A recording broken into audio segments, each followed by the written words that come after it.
This week on Jerusalem Dateline, we'll show you some of the most amazing discoveries of recent years, from King David's palace to Solomon's temple, and the places where some of the most famous prophets of the Bible worked and lived. How archaeology is confirming the history of the Bible and bringing its characters to life. Welcome to this special edition of Jerusalem Dateline.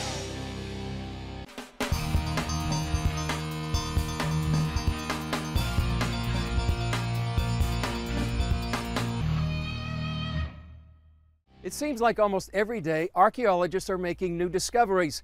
Many of them date back to biblical times and shed light on the people and places in the scriptures. Not too long ago, a discovery was made about the existence of ancient Israel's most famous leader, King David. Julie Stahl has more.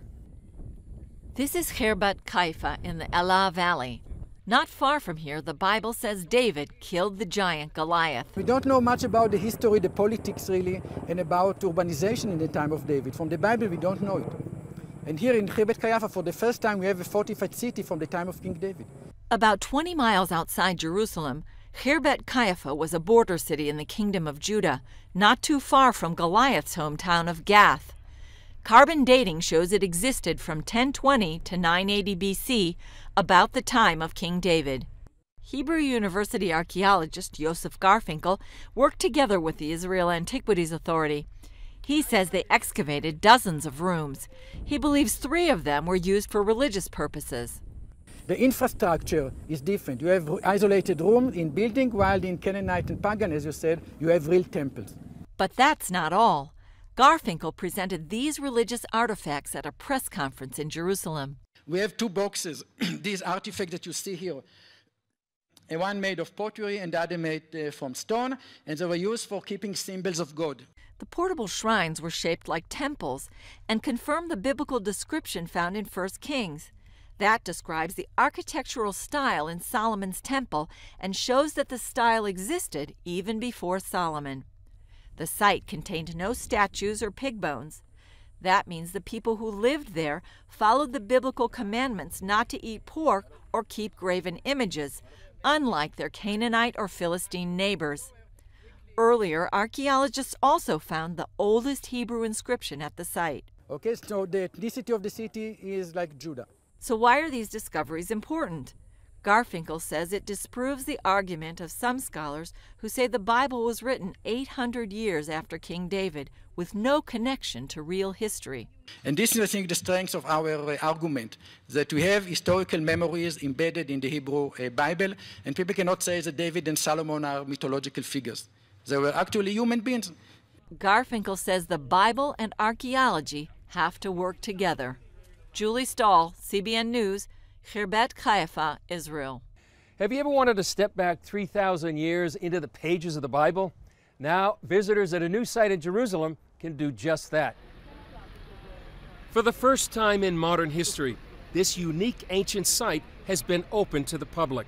Beginning today, people will be able to actually walk through First Temple period remains, touch the stones, enjoy and study about yet another period of the archaeology of the city of Jerusalem. 3,000 years ago, stonemasons built these walls to protect the city of Jerusalem.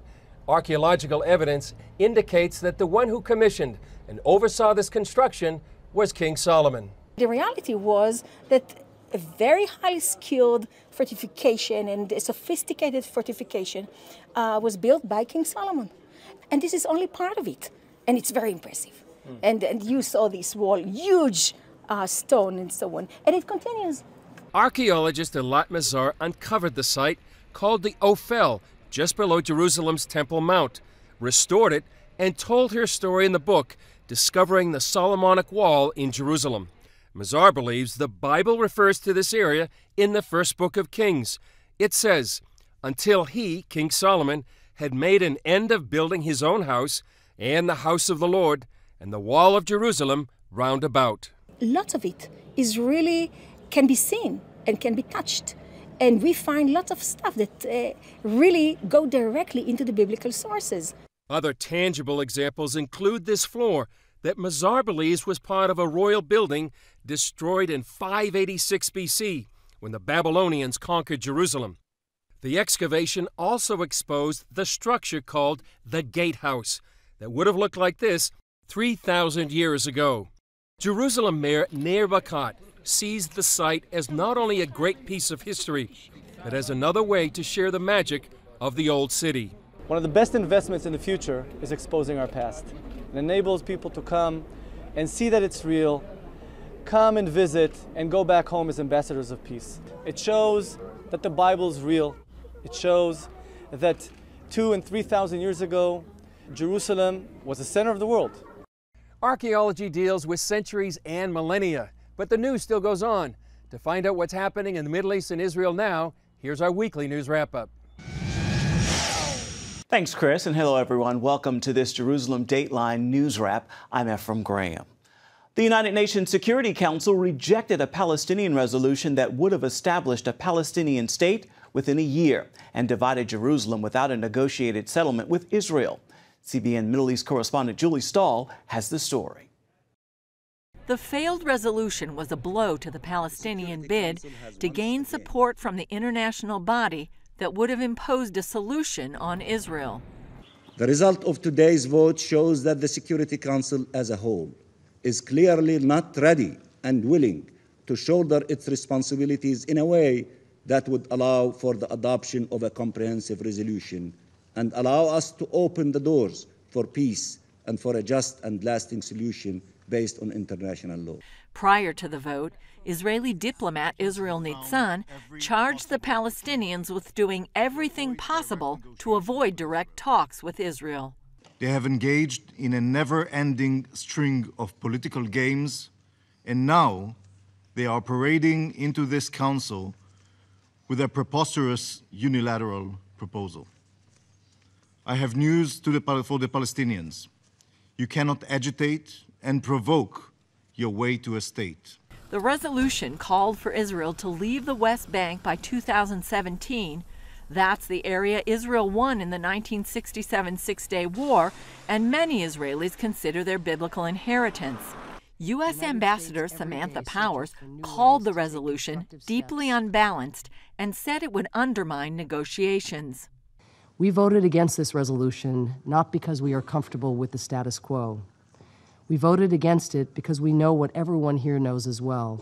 Peace will come from hard choices and compromises that must be made at the negotiating table. Today's staged confrontation in the UN Security Council will not bring the parties closer to achieving a two-state solution. It's not clear what steps the Palestinians will take now, but it's likely the U.S. will increase the pressure on Israel and the Palestinians to return to negotiations. Julie Stahl, CBN News, Jerusalem. Although that diplomatic move against Israel was rejected, the Palestinians are now seeking recognition from the International Criminal Court so they can file war crimes charges against the Jewish state. As the year begins, Israel nears the first-year anniversary of the death of former Prime Minister Ariel Sharon. Sharon died last January 11th after living in a coma for more than 8 years. A Middle East Bureau Chief Chris Mitchell brings us this look back at one of Israel's most influential leaders. His stroke took him down at the height of his power, but Sharon's legacy lives on in Israel, for better and for worse. Older generations remember him as the brilliant and daring general with the swagger, hero of the desert in Israel's 3 major wars from 1948 to 1973. But he also became a symbol of Israel's occupation of Lebanon in 1982. And as prime minister in 2005, he led a deeply divisive campaign to uproot thousands of Jewish residents of the Gaza Strip. It was done in the name of peace. But Sharon missed the years of rocket attacks on Israel and that Hamas takeover of Gaza that followed the pullout. Sharon believed Jews had a right to visit their holiest site on Jerusalem's Temple Mount. But when he went there in 2000, the Palestinians launched a second violent uprising, or intifada. Israelis elected him prime minister just a few months later. Sharon was one of modern Israel's most popular prime ministers. His battlefield exploits earned him the name the Bulldozer. Sharon began his career as a fighter in the Haganah, the Jewish underground army, and he fought in Israel's 1948 War of Independence. In the 1967 Six-Day War, his lightning moves against Egypt and the Sinai helped Israel triple the territory it controlled, almost overnight. In 1973, with Israel in desperate straits after it was attacked on the holy day of Yom Kippur, Sharon's bold maneuver trapped the Egyptian Third Army and turned the tide of the war. But in Israel's next war, Lebanon in 1982, many blamed him for failing to prevent a massacre of Palestinians in the Sabra and Shatila refugee camps. He resigned as defense minister, but stayed in the mainstream of Israeli political life. He also helped mastermind the Jewish settlement building in Judea, Samaria, and the Gaza Strip, seizing on their strategic value. All those communities that we build in Judea, Samaria, Gaza District, the Golan Heights, they are not obstacle to peace, they are obstacle to war. His commitment to the settlements was so strong that many Israelis were stunned when Sharon proposed and then completed his controversial plan to evacuate Jews from the Gaza Strip. Israel is surrounded by unstable enemies on nearly every side, but the Jewish state is stronger than ever, and millions of Israelis know that is due, in some measure, to Ariel Sharon. Coming up, we continue our trip through archaeology in the Holy Land, including a dig 15 years in the making and the discovery that makes it all worthwhile.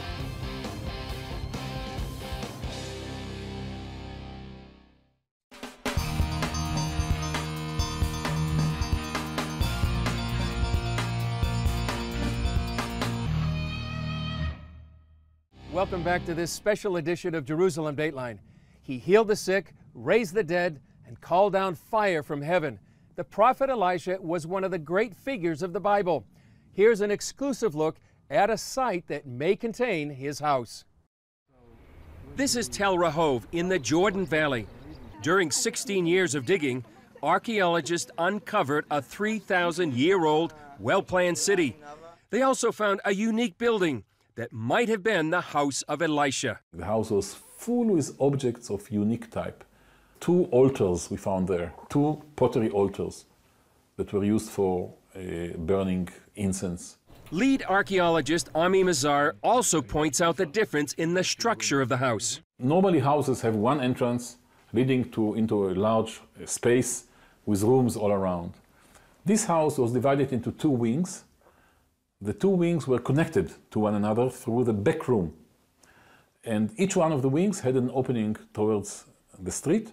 Outside the room were incense altars, maybe used to make an offering to God, before entering to hear the prophet's message. During the excavation, archaeologists discovered this special room inside the house with a table and a bench inside. They also discovered a pottery shard with the name Elisha on it, dated to the 9th century, which leads some to believe this was the room of the prophet Elisha. We found an ink inscription written in red ink on pottery. It's broken, unfortunately, but we reconstruct the name as Elisha.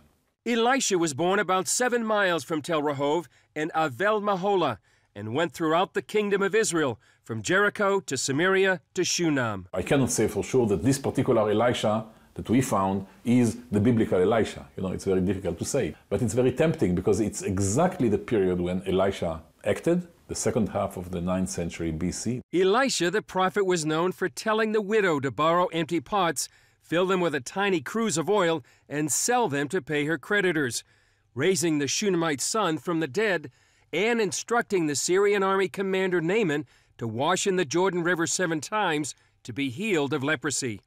Archaeologist Stephen Fawn calls the evidence compelling.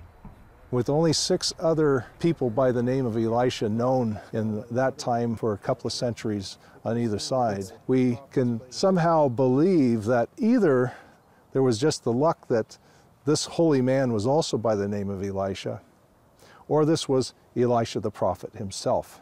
Another discovery pointing to Elisha is the discovery of 2 different inscriptions mentioning the family of Nimshi. Remember, it was Elijah that was told to anoint Jehu, the son of Nimshi, to be king. He passed that on to Elisha, who sent out one of his disciples to finally do the anointing. Many archaeologists shy away from drawing conclusions about the Bible, but some see it as a way of putting the pieces together.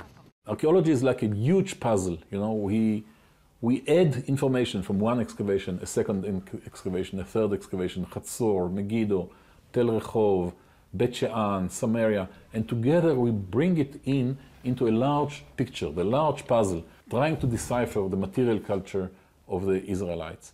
For Carrie Summers, who heads Nazareth Village, it's even more. It's like any other archaeological site, in essence, is every scoop of dirt proves the Bible one scoop at a time, and this site is absolutely magnificent. The future of the site is uncertain because its mud bricks are deteriorating. Experts hope, however, it can be preserved to help future generations understand the Bible. Coming up, we take you to an ancient church scientists believe marks the burial site of the prophet Zechariah.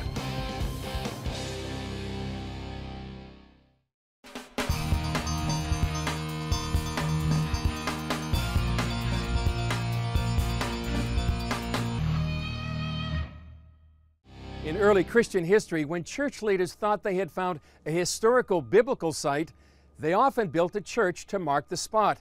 Julie Stahl takes us to an ancient church where scientists believe might mark the burial site of the prophet Zechariah. The 1,500-year-old church is situated in the Judean hills about 20 miles from Jerusalem. Archaeologists discovered it after Palestinian looters searching for treasures to sell damaged the surface of the site. In order to prevent and to salvage whatever archaeological finds were here, the Israel Antiquities Authority decided to start excavating, and the results were fantastic. Archaeologist Shai Bartura says what's special about the church is how well it has been preserved. The best way to see this is by looking at the mosaic floor, which is a magnificent mosaic floor. The southern hall is the one best preserved, and you can see there intricate geometrical designs. You can see wonderful wild scenes with wild animals such as fish swimming in a pond.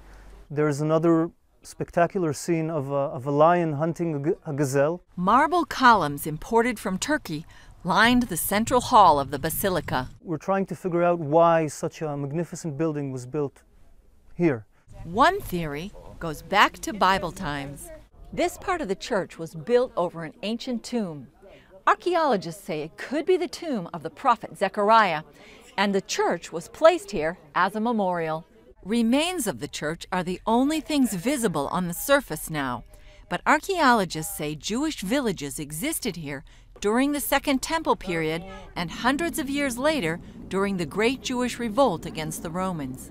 Jews of that day built a system of tunnels and caves under this hill for living and as a means of escape. Experts speculate an earthquake in the 8th century destroyed the church. One of the most wonderful things about archaeology, and especially about sites like these, is the visitor coming to this church, uncovered now, basically walks into the same building and sees the same thing that the Christian worshippers would have seen 1,500 years ago. The Israel Antiquities Authority plans to eventually open the site to the public. In the meantime, it will be covered up with sand and layers of fabric in order to preserve it from decay. Julie Stahl, CBN News, Khirbet Midras. If you'd like to learn more, visit our History and Archaeology page on Facebook. You can find links to stories on the history of the church. Even check out ongoing archaeological digs. We'll be right back.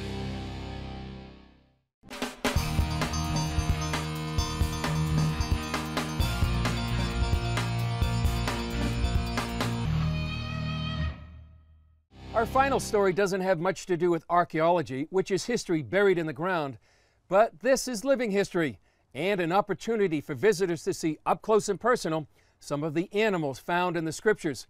Because in Jerusalem, even the zoo has a biblical theme. Did you know that monkeys were among the treasures the ships of Tarshish brought to King Solomon every 3 years? That little-known fact and many others come to life at the Tisch Family Zoological Gardens, known to many as the Biblical Zoo. Some 700,000 visitors a year also learn there is more to animal life in Israel than camels and sheep. free afternoon. We want to enjoy the zoo. It's a beautiful zoo. We came to see the animals, right? Not far from busy Jerusalem streets, this 60-acre biblical zoo is home to more than 1,000 animals. Many of them are native to Israel.